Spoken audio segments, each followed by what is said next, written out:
Olá, gente. Como vocês sabem, eu me chamo Priscilene, sou a professora de língua portuguesa dos nonoanos e estou aqui para continuar o nosso conteúdo do vídeo passado. O nosso conteúdo era sujeito e predicado. Eu expliquei os tipos de sujeito e agora eu vou dar uma pincelada bem rápida com vocês, porque eu quero chegar lá nas orações sem sujeito, certo? Então, nós temos o sujeito simples, que é aquele que possui apenas um núcleo, como eu já disse para vocês aqui. Então, se ele possui apenas um núcleo, é um sujeito simples. Se ele possui mais de um núcleo, ele é um sujeito composto, como vocês já viram isso na aula passada.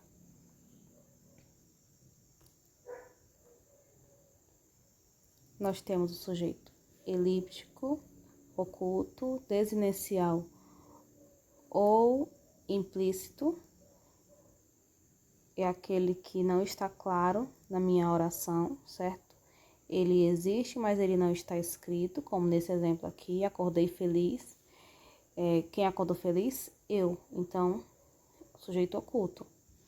Depois nós temos o sujeito indeterminado, que ele pode aparecer de duas formas. Ele tanto pode aparecer quando o verbo está na terceira pessoa do plural e não se refere a nenhuma palavra já mencionada na oração. Por exemplo, estudaram para as avaliações. Quem estudou? Não sei. Alguém. Então, esse alguém caracteriza um sujeito indeterminado. Ou quando o verbo está na terceira pessoa agora do singular, acompanhado do pronome se, ou seja, necessita-se de jogadores, compra-se imóveis, vende-se uma casa.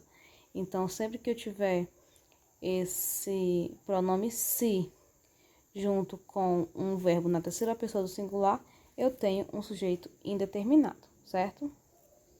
Mas onde eu queria chegar mesmo para vocês aqui é na oração sem sujeito.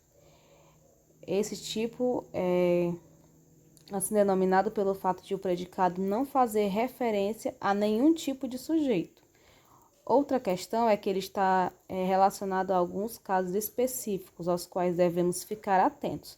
E aqui nós temos 4 casos que eu mostrei para vocês.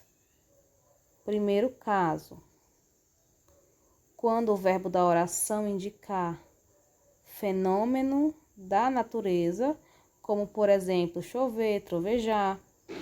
Choveu muito ontem. Eu tenho como saber quem praticou a ação de chover muito ontem?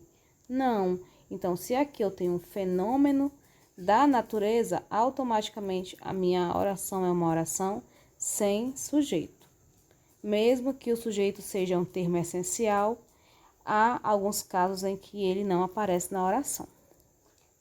Segundo caso, quando o verbo haver indicar a ideia de existir ou quando indicar a noção de tempo que já se passou, ou seja, haver no sentido de existir ou de tempo transcorrido.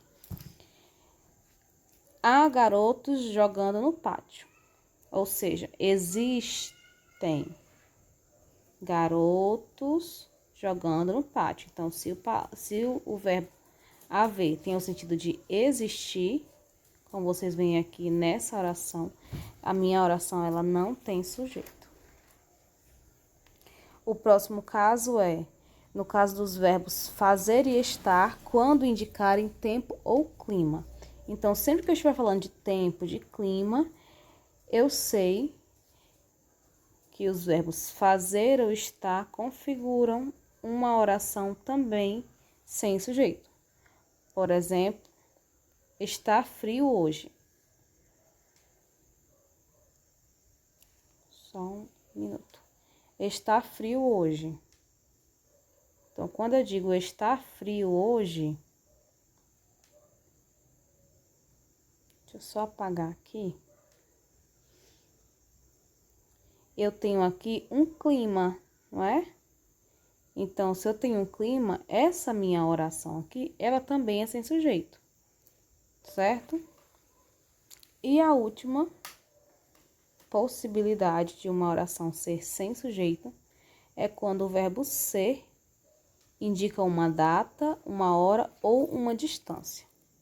Como, por exemplo, são 2 horas. Ó, são está indicando uma hora. Se estivesse indicando uma data ou uma distância, ele também seria uma oração sem sujeito. Entendido? Vamos mais adiante.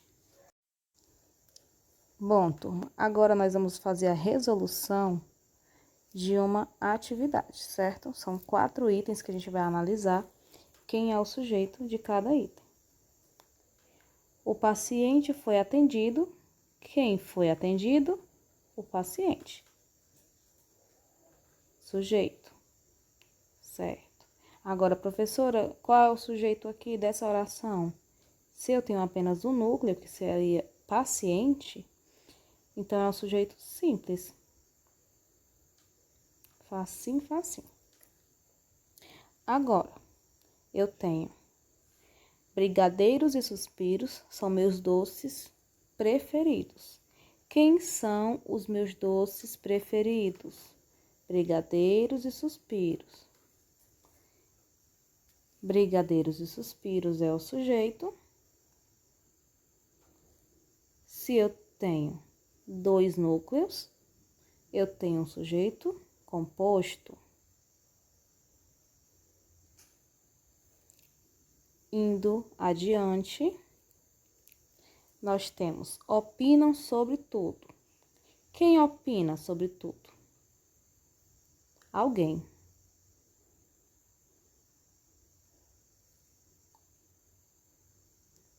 Então, se é alguém que opina sobre tudo, eu tenho aqui um sujeito indeterminado, certo? E se ele é indeterminado, eu não consigo recuperar na minha frase o sujeito. Eu só sei que é alguém que está praticando a ação de opinar. Certo? Então, nessa oração aqui, eu tenho um sujeito indeterminado. E, por fim, e não menos importante, nós temos andamos a tarde toda.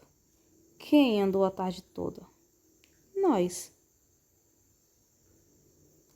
Nós é o meu sujeito, e esse sujeito não está escrito na oração, porém ele existe, e quando isso acontece, eu tenho um sujeito oculto. Certo? Então, essa foi a nossa análise dos 4 exemplos. Eu espero que vocês tenham entendido. Espero que vocês tenham ficado atentos a essa análise com os termos essenciais da oração. E na próxima aula nós vamos ver os tipos de predicado, certo? Então, até a próxima aula e um grande abraço.